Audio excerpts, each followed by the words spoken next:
नमस्कार, आप देख रहे हो उपचुनाव का T20। मैं हूं आपके साथ हिमांशु और शुरुआत बड़ी खबर से। इमरती देवी पर कमलनाथ का एक आपत्तिजनक बयान सामने आया और बयान के विरोध में मुख्यमंत्री शिवराज सिंह चौहान कल मौन व्रत रखेंगे 2 घंटे के लिए। सुबह 10 बजे से 12 बजे तक मौन व्रत रखेंगे मुख्यमंत्री शिवराज सिंह चौहान का। कमलनाथ ने बयान देकर अपराध किया है। मौन रखकर मैं पश्चाताप करूंगा। डबरा पहुंचे थे पूर्व मुख्यमंत्री कमलनाथ। इमरती देवी के लिए आइटम शब्द का इस्तेमाल किया और इसका विरोध अब बीजेपी की तरफ से किया जा रहा है। मुख्यमंत्री शिवराज सिंह चौहान कह रहे हैं कि उन्होंने पाप किया लेकिन पश्चाताप मैं करूंगा। 10 बजे से 2 बजे तक, 10 बजे से 12 बजे तक 2 घंटे का मौन व्रत रखूंगा सोमवार को। इमरती बहन का अपमान मध्य प्रदेश की एक एक बेटी का अपमान है। ये मध्य प्रदेश की जनता सहन नहीं करेगी और ये भारतीय जनता पार्टी का कार्यकर्ता सहन नहीं करेगा। कार्यकर्ता भाइयों, कल मैं इसके खिलाफ उपवास तो नवरात्रि के चल रहे हैं, लेकिन भोपाल में 10 बजे से लेकर 12 बजे तक मौन बैठूंगा।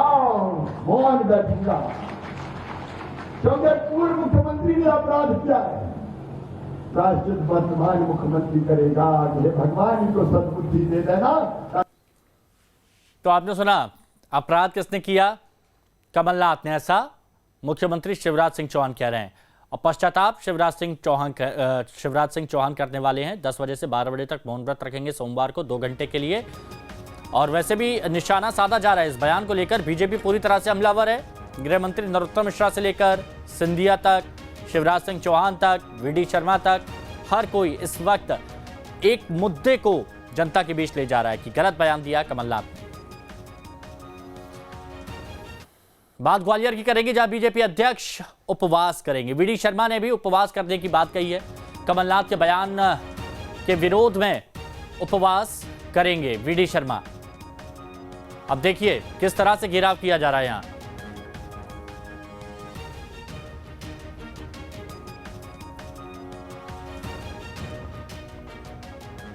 कमलनाथ ने जिस तरह से बयान दिया है, अब पूरी बीजेपी उनका चौतरफा घेराव कर रही है।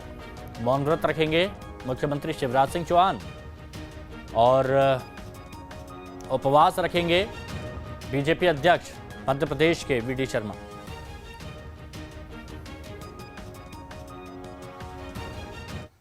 और चुनाव में मतदान के पहले शब्दों की मर्यादा तार तार हो रही है। नेता बयानबाजी में शब्दों की गरिमा तोड़ने में है और इस लिस्ट में अब पूर्व मुख्यमंत्री कमलनाथ का नाम भी जुड़ गया है। डबरा में चुनाव प्रचार करने पहुंचे कमलनाथ ने अपनी ही सरकार में रही मंत्री और अब बीजेपी उम्मीदवार इमरती देवी के लिए शब्दों की गरिमा लांघ दी, जिस पर चुनावी माहौल फिर गर्मा गया। कमलनाथ जी आपके बीच में आ रहे हैं, आप सबसे निवेदन है। प्रचार धुआंधार, मर्यादा तार तार। एक पूर्व मुख्यमंत्री की गंदी बात। इमरती देवी को बताया आइटम। चौतरफा घिर गए कमलनाथ। उपचुनाव के मतदान की तारीख जैसे ही नजदीक आने लगी, शब्दों की गरिमा वैसे ही तार तार होने लगी।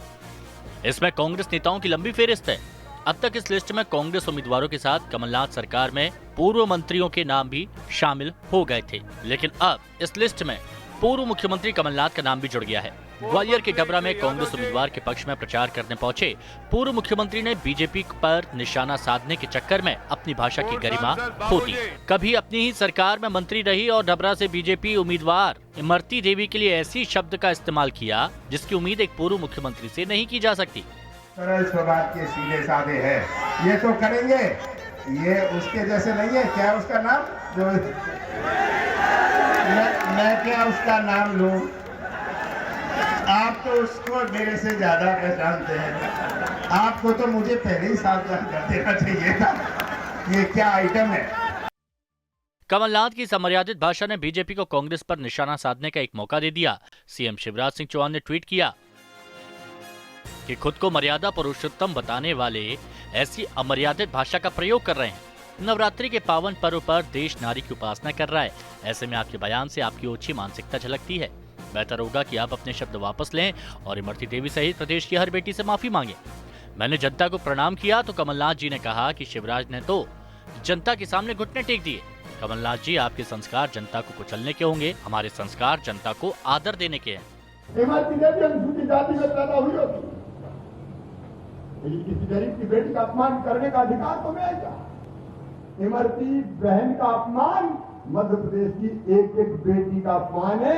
ये मध्य प्रदेश की जनता सहन नहीं करेगी और ये भारतीय जनता पार्टी का कार्यकर्ता सहन नहीं करेगा।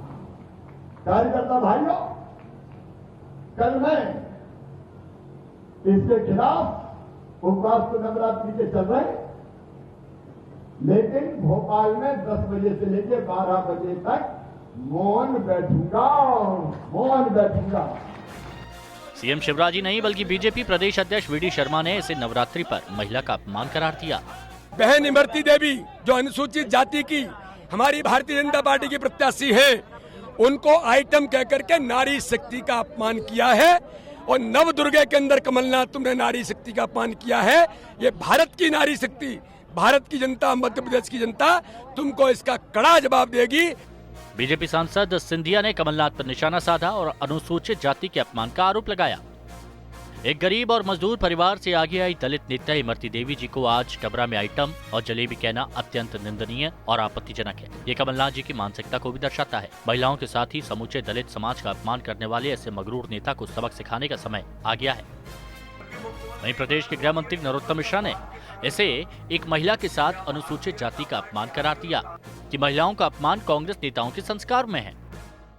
ये शाहरुख खान और जैकलीन वाली सोच लेकर कमलनाथ जी जब से मुख्यमंत्री बने तब और हटे हैं तब। ये एक उद्योगपति है, इनकी पाश्चात्य सोच है। और इसलिए बहनों, आप बड़ी संख्या में उपस्थित हो। आज कमलनाथ जी ने डबरा आकर 9 दुर्गों के दिन मातृशक्ति का अपमान किया है। वहीं कांग्रेस नेता माणिक अग्रवाल ने कहा कि महिलाओं के लिए इस तरह की भाषा का इस्तेमाल नहीं होना चाहिए, ये देश और सियासत के लिए सही नहीं है। तो नरेंद्र सलूजा ने कमलनाथ का बचाव किया और कहा कि आइटम शब्द के कई मायने होते हैं। महिलाएं वैसे ही बहुत कम आती हैं और आती हैं तो उनका सम्मान होना चाहिए। यदि महिलाओं के बारे में ऐसे शब्दों का उपयोग होगा तो ये देश के लिए भी ठीक नहीं है। कमलनाथ जी के वीडियो में कहीं भी इमरती देवी का नाम नहीं है। उन्होंने स्पष्ट कहा कि मैं किसी का नाम नहीं लेता हूं और उसके बाद उन्होंने कहा ये क्या आइटम है, तो ये में इमरती देवी कहां से आ गई? भाजपा खुद मंत्री इमरती देवी का अपमान कर रही है, नारी जाति का अपमान कर रही है। कमलनाथ ने बीजेपी को वो मौका दे दिया जिसे बीजेपी आसानी से नहीं छोड़ेगी। बीजेपी ने फौरन चुनाव आयोग में कमलनाथ की शिकायत की और उपचुनाव में कमलनाथ के प्रचार पर रोक और महिला के अपमान के लिए FIR दर्ज करने की भी मांग की है। निर्वाचन आयोग में उनकी शिकायत की है और कहा है कि उनकी राजनीतिक गतिविधियों में पूरी तरह से कमलनाथ जी पर बैन लगाना चाहिए। अब इस शिकायत को लेकर हम राष्ट्रीय महिला आयोग, राष्ट्रीय निर्वाचन में और राष्ट्रीय अनुसूचित जाति आयोग में भी हम लोग जाएंगे।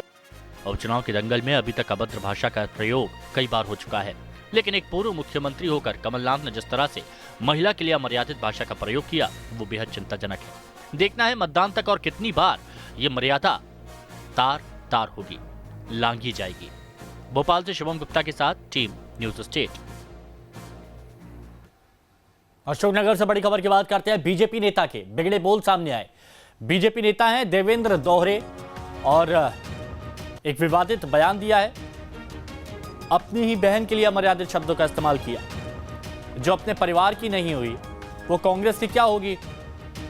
ये बयान सामने आया है बीजेपी नेता देवेंद्र दोहरे का और दोहरा बयान इसे कहा जा सकता है कि एक तरफ कांग्रेस पर निशाना साधा जा रहा है, कमलनाथ पर निशाना साधा जा रहा है कि महिलाओं की इज्जत नहीं की जाती, और यहां पर खुद बीजेपी नेता देवेंद्र दोहरे अगर ये बयान दे रहे हैं तो क्या इसे सही ठहराया जा सकता है कि जो अपने परिवार की नहीं हुई वो बीजेपी की क्या होगी? जो औरत अपने घर की नहीं हो सकी, अपने बाप की, अपने भाइयों की नहीं हो सकी, वो किसकी होगी? आज कांग्रेस में है तो कल कांग्रेस में भी हट सकती है।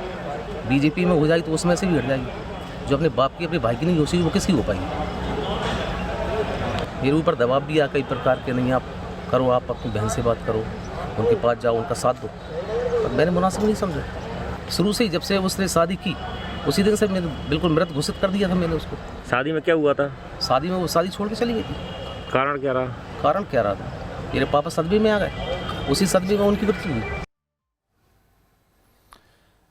के मिश्रा हमारे साथ इस वक्त जुड़ चुके हैं, कांग्रेस के प्रवक्ता हैं। के मिश्रा जी, अशोकनगर से ये खबर है, बीजेपी नेता हैं देवेंद्र दौरे और सवाल उठा रहे हैं कि जो अपने परिवार की नहीं हुई, जो अपने माँ बाप की नहीं हुई, वो बीजेपी की क्या होगी? आशा दौरे पर देखिएगा, वो उनका पारिवारिक मसला है कि वो अपनी बहन के लिए क्या कह रहे हैं। अब वो क्या करेंगी क्या नहीं होगा वो तो 10 तारीख का रिजल्ट बताएगा। उसमें दौरे साहब को थोड़ी शांति रखनी चाहिए। और चूंकि वो परिवार कांग्रेस का है, अनीता दौरे जी 4 बार पार्षद रही हैं, उनकी सास, तो एक निष्ठावान कांग्रेस परिवार में उन्होंने ज्वाइन किया है। अब चूंकि पारिवारिक मसला, उस पर हम लोग सीधी तौर पर कुछ भी कहना उचित नहीं समझते हैं। लेकिन पारिवारिक मसला, लेकिन अगर सामने आते हैं, मीडिया के सामने ये बात खुलकर कहते हैं, पारिवारिक मसला परिवार में सुलझाया जा सकता है, लेकिन यहाँ पर जब सबके सामने बोला जाता है तो फिर वो पारिवारिक कहाँ रहा? नहीं, आप बताइएगा, कोई हम उनकी जुबान थोड़ी बंद कर सकते हैं। अभिव्यक्ति आजादी के हम पक्षधर हैं, तो उनको भी बोलने का अधिकार है दौरे साहब को। हम किसी की या आप किसी की जुबान बंद थोड़ी कर सकते हैं। दीपक विजयवर्गीय जी भी हमारे साथ जुड़ चुके हैं, तो उनसे भी बात कर लेते हैं। बीजेपी प्रवक्ता हैं दीपक जी, एक बयान सामने आया है ये अशोकनगर से, जहां देवेंद्र दौरे हैं बीजेपी नेता, उन्होंने अपनी बहन के लिए कहा है कि जो अपने परिवार की, अपने माँ बाप की नहीं हुई, वो कांग्रेस की क्या होगी? क्या आपको लगता है ये सही है? ये उनके परिवार का मामला है और मैं समझता हूँ भाई बहन के बीच में हमारी कोई टिप्पणी अपेक्षित नहीं है। लेकिन बीजेपी की तरफ से और मीडिया के सामने ये बयान दे रहे हैं। नहीं, वो पारिवारिक मामला तो है ही सही ना भाई। बीजेपी अगर उन्होंने कोई पॉलिटिकल बयान दिया होता कि उन्होंने ऐसा बयान कहा है या नहीं कहा है, तो हम उसका जवाब देते। लेकिन कुछ चीजें मैं समझता हूँ कि राजनीति की अपनी मर्यादा है, राजनीतिक दलों की अपनी मर्यादा है। शुक्रिया आप दोनों का हमारे साथ जुड़ने के लिए।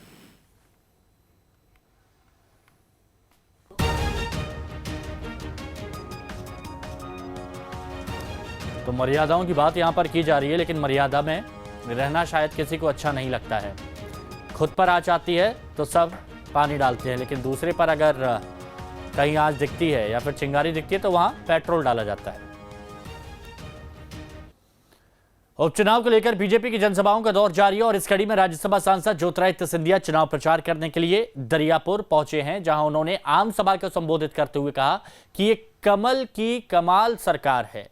वहीं कमलनाथ पर भी जमकर निशाना साधा, कहा कि कमलनाथ ने जनता से झूठे वादे किए, जहां भी झूठे वादों की सरकार होगी सिंधिया परिवार का ये मुखिया विरोध करेगा। और इस दौरान मंच के शायर भी कही, जब जनता के साथ अत्याचार होगा, जब जनता के साथ गद्दारी होगी, सिंधिया परिवार का मुखिया जमीन पर उतरकर उस सरकार को धूल चटाने का काम करेगा। मेरे भाई और बहनों,